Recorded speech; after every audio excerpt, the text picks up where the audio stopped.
welcome to our show, to African Canadian Voice. We are very glad to have you in here, and you are adding the Ghanaian dimension to the African music for the African diaspora and the society as a whole. And let me go straight to my initial question. Tell us a little bit about Freddy the little boy and Freddy the adult, your background. So it's a pleasure to be on the show today.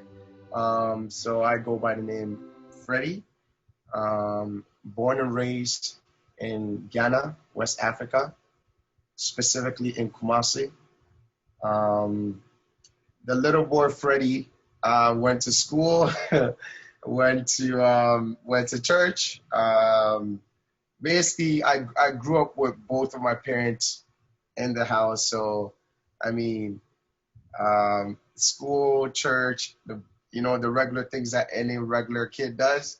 I went through that, and I happened to be, blessed to get an extra gift, which was the music, as a little boy. So then we then migrated from Kumasi, which is Ghana, to Toronto, and that's when I really began my music work, I would say. So that would basically be the difference from the little boy Freddy to the Freddy. Yeah. So your foray, your inroads to the music world, was it like a click, or it was a gradual process that developed through the church system, choir maybe? How was it? I would say it was a gradual process because in the traditional way of how we get it done is in a band there's a senior guy, and as a kid you just have to keep following the senior guy till maybe whenever he doesn't show up or whenever he's not there, then you fill in. Yeah. So that's the position that I was in. So my older brother was the one that was part of the church choir, playing music, everything. So, and I was just the man behind the scenes, just sit back and watch. Yeah, so the musical influence was even coming from your brother. It was in the family, right? Exactly. So it was specifically coming from my brother, my older brother, because he started, my dad put him into music so people could teach him. And he happened to teach us, the rest of us. So I have 3 brothers, including me, that'll be 4. And we all happen to play music, all of us. Oh, that's excellent. It means you were not going to music school. The school came to your house. Yeah, I specifically came to the house. My dad was the first person that came here first. So my dad came here early, I would say 1990s. And it was me, my brothers. I have no sisters, by the way. We're four guys. I don't know how my mom did it, but she did it. She did it. 4 guys, and we were back home. So when the time was right, my dad invited us. So my 4 brothers and my mom, we all came at once, and that's when we came here. So in the beginning, I used to live with my parents, and school happened. So I went to school. I left home, and ever since then, I haven't went back home. Yeah, that's good. That's a good story. So ever since then, I haven't been home. I'm glad to have a good job that's able to, I would say, take care of me while I'm not in home. So that's good. I'm able to find a place to accommodate, find food to put on my table. So, and we're happy to be the first generation because my dad or my mom, none of them know anything about music, but we happen to be the first generation where we picked up music in our family. So, like I was saying, so I was the guy behind the scene, and I happened to be blessed one day that when my brother didn't show up, and they asked me to step up and play the drums, and that's when I really began my journey, I would say. So from then on, it became a story. Basically, exactly. You turned out to be a great drummer. Exactly. From then on, that's when I really took it serious, and I started taking more lessons, practicing more, whatever way I can to get better every day. So when he came to Canada, how did he find the music scene coming from Ghana? I mean, it might be quite a change in terms of everything, you know. How was it? Definitely, it was two totally different type of music, I would say, because back home we had the traditional, the backbone, I would say, the foundational music, and coming to Toronto was more like a Western, I would say, modernized music. So I had to adapt in a way that I had to learn the type of music that's, I would say, that's accepted, or that is branded here compared to back home, how music and basically. Yeah, the bass being from Ghana, when you bring it in here and you kind of infuse it with the Western music in here, and Yeah, it creates its unique. exactly, exactly. It makes you sound totally different from other players because I guess they are used to what's up here, and you bring in what you have from back home, add into what is up here, is beautiful. We've been talking to Freddy. We'll take a short break and come back.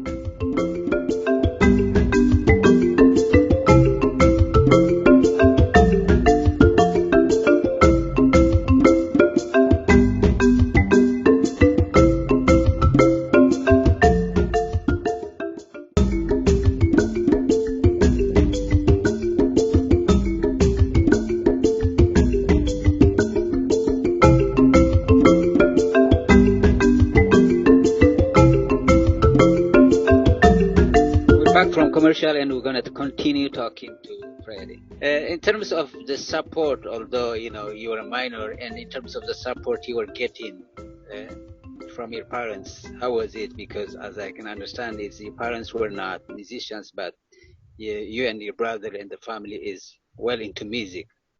For sure. So in terms of that, I would say my big brother took the big hit because they say, it's always the first person that takes a hit, and he kind of paves the way for everybody. Okay. Right? So in the beginning for him was more like, no, no, no, no, music, no, no, there's nothing really music. You got to focus on school, get this, get that, become a doctor, become that. And then he fought. His name is Felix, by the way. He fought really hard to pave that way that, hey, there's something that we can get this thing going. So it became a little bit easier for me when it got to my turn because my older brother has already paved the way for us. So for mine, it wasn't really tough at all. My parents were really supportive at that time because they had more understanding about our gift. So they kind of knew that, we cannot take these guys off the music, so let's support them. Exactly. Yeah, consistent. Yeah. Exactly. Someone had to be a hero, but which was what my big brother did. So and he kind of made it easier for the rest of us that was behind him. So mine wasn't really tough as long as I did what I was supposed to do, did my work, did my homework, get good grades. Then hey, you can go ahead and do music as long as you want. Yeah, then they left you but continue. So how do they see you now though? Because the guy paid the price, he paved the way, you became great, and now how do they see you? Oh, now they're really happy because in some kind of way it really benefited my dad a big time because like I said, my dad was a pastor, right? I mean, sorry, is a pastor. So it benefited him big time when we started bringing our gifts to the church. So when we come to church on Sunday, hey, I'm on drums, my brother's on that, he's on bass, this guy's on keyboard, music is flowing. Oh my God, my kids are playing music. Good, good, good. So he became very happy. I mean, my parents were very happy at the end of the day because it kept us from, I would say, from just roaming around doing whatever, but it kept us in sync. We were one accord, and we were focused. So they were happy. They were really happy with the outcome. So the prayer came in a different way. Exactly. Yeah. Yeah. That's excellent story. In terms of the larger society reception of your work, the Canadian society, how was it? It was, to be honest with you, it was great. I believe the biggest achievement for a musician is to one day be on a bigger stage, or let's say a bigger audience. I understand it's our gift. You can have a gift and you can be the greatest at playing keyboard. You can be the greatest at playing drums, but you cannot play for your own self, you know? So, I mean, you can play for yourself, but eventually it becomes just you.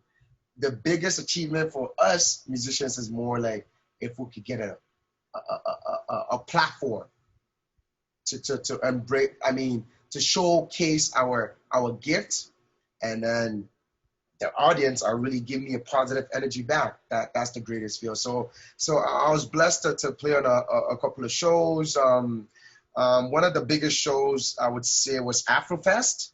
Is one of the biggest African festival in Toronto. I don't know if you know about it. Mm-hmm. Probably heard of it. Yeah. Yeah, so it was great. It was just great to be on that stage. I'm talking thousands of people, and Yeah. everybody just, you know, enjoying the music. Even being on the Habari Music Festival was, Yeah, that's what I wanted to ask you because yeah, yeah. was a major thing for me. Was a major huge thing for me. It was my first time being on a stage of Habari Musical Festival, Matuki Society. It was great. Nadine made it easier for us. You know, coming in, recording, putting it out there, the energy that people, I mean, gave us when it came on live stream, it was phenomenal. It was great. It was Yeah, great. because it's the first of its kind. It's like online, Yes. and I mean, it might be a different experience, but no matter what, you perform it really well. And tell us a little bit more about that experience, the way it led into that. Okay, so with that experience, it was a shock to me, and I would say at the same time it was a blessing. Um, I was at my studio, Dreamland. I was here, and a big brother, Kofi Aka, another great drummer, gave me a call saying, "Hey, Habari Festival is about to happen. We're looking for a venue. There's no venue for it because it's live stream because it's COVID. We can't do it outside. It has to be live stream." So I said, "Okay, how can I be of help?" And then he said, "Okay, I'm going to talk to the management team and they'll give me a call back." So they gave me a call back and I was like, "Yeah, let's do it." So the whole month of, I believe, July or June, we shot every performer at the studio here at Dreamland. And it Wow. was great. In the beginning, I thought it was going to be more like, oh my God, there's no audience. It's going to be, you know, Mm-hmm. it's going to be flat. It's going to be boring. But it was great. It felt like we're on stage performing because even the room, the atmosphere was beautiful. The people that were shooting, Turno that was shooting us, it was great. It was great, and even it became more better when we saw it online and we saw thousands of people streaming and watching on YouTube. It was great. So it almost felt like we were on stage and those thousands of people watching us. So it was definitely a great experience for sure. For sure. Yeah, I mean, during COVID time, if you could do this post-COVID, I cannot imagine what will happen, what's in store for you. We'll take a short break for a commercial and we'll be back.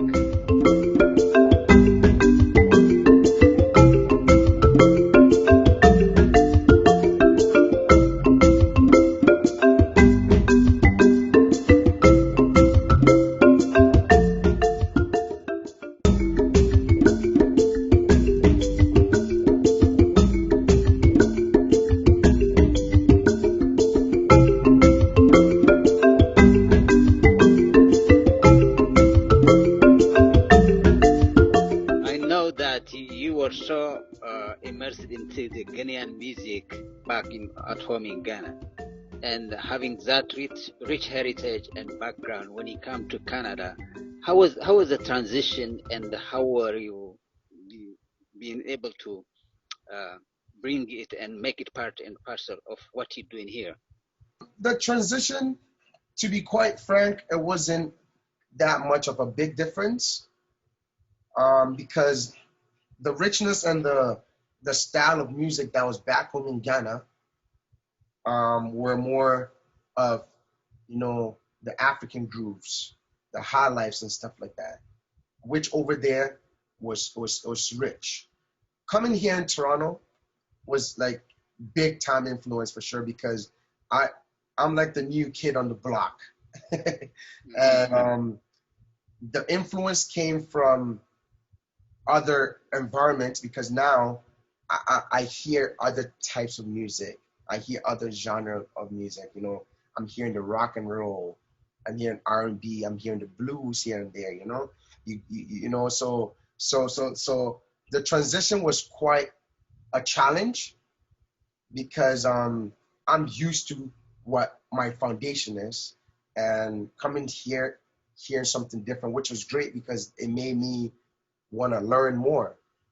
You know, I believe in adapting. I believe in learning more. So, you know, so I started learning. Okay, this is how I'm brought up. This is how I played back home.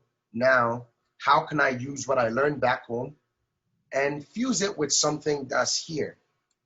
You know, so now most likely when I play the highlight groove, you can hear a little bit of even sometimes salsa in there a little bit because you know the highlight groove has that, you know, the salsa groove a little bit in here and there, you know, and it just becomes a whole corporate,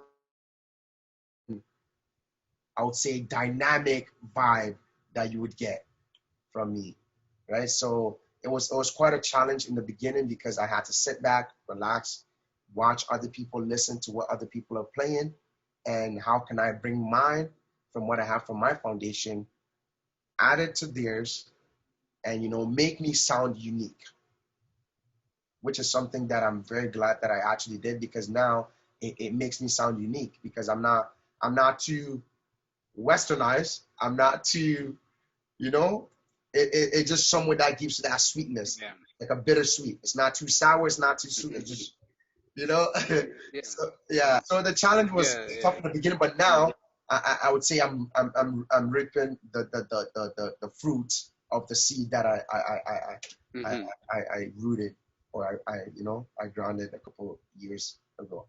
Yeah, that's excellent because the culture that came with you is already in there. But Yes. when you started seeing other things being played, different kinds of music genre and things like that, you started to see it from a different light. Yes. It definitely influenced you a lot. Hmm. It does. So then it kind of helped you to infuse it in here and make it part and parcel of what you do. If I got it correctly. Exact. That's exactly what it is. So, for example, if say we were to get called for, hey, I need a drummer that could give me the African groove, but hey, I needed that same drummer to be able to hold down a couple of songs that's in the Western world. That's what they're looking for. So now they don't have to hire two drummers to play African grooves and play something from here. They'll just need that one person that get both jobs done. So I mean, learning is all the what I could say. Just learn, learn, learn, learn, you know, never get comfortable what we know. We always have to learn, whether it's any type of music, you know, any type of genre, because you never know when you will need that the Yeah. most. Yeah. Right? It's excellent way of adapting in here, and it's all about bringing the culture, what we care, and you brought it in here, and we are hearing and benefiting it in a way after so much work has been done by you and people like you. For It was, sure. it's quite excellent to hear the metamorphosis you went through there to become the drummer you are now, huh? Yeah, yeah, yeah. Definitely. It was a great transition for sure. It was definitely great. Okay. We'll take a little break in here and infuse your music for our audience.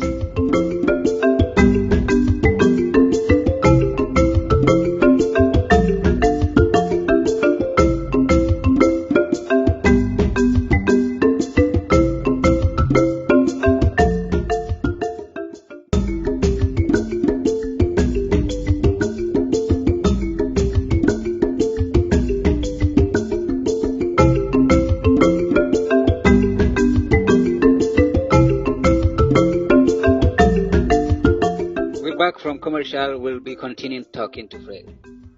In terms of performance in Canada, showcasing your work, how was it? Performance in Canada, and in terms of showcasing, I would say it was a bit of a challenge in the beginning because when I came to Toronto, I was still young, right? So um, I was still under my parents' roof, I would say. So the challenge there would have been me trying to still keep the music going, but hey, you still gotta be in school, right? So in terms of showcasing my and even performance, it wasn't on a major scale. It was whenever I had the chance. School came first, and whenever I had the chance, that's when I was able to showcase or even perform with other people. I was glad to perform with a couple of people in Toronto, like my brother Akpo Harrison. He sort of introduced me to the downtown live in Toronto, and a couple of Ethiopian bands, some Ghanaian bands too as well. My brother Kofi Aka, he's in the Akovango band. Yeah, so it took some time for me to showcase or even perform in terms of with other bands, because I was still a minor, or I'll say I was still a youth under my parents' roof. I mean, if you are living under your parents' roof, you got to follow their rules, and exactly. it's quite understandable. Exactly. Huh? Exactly. Yeah.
Been talking to Freddy, and we'll be continuing this conversation on the next episode. Until then, wish you the best.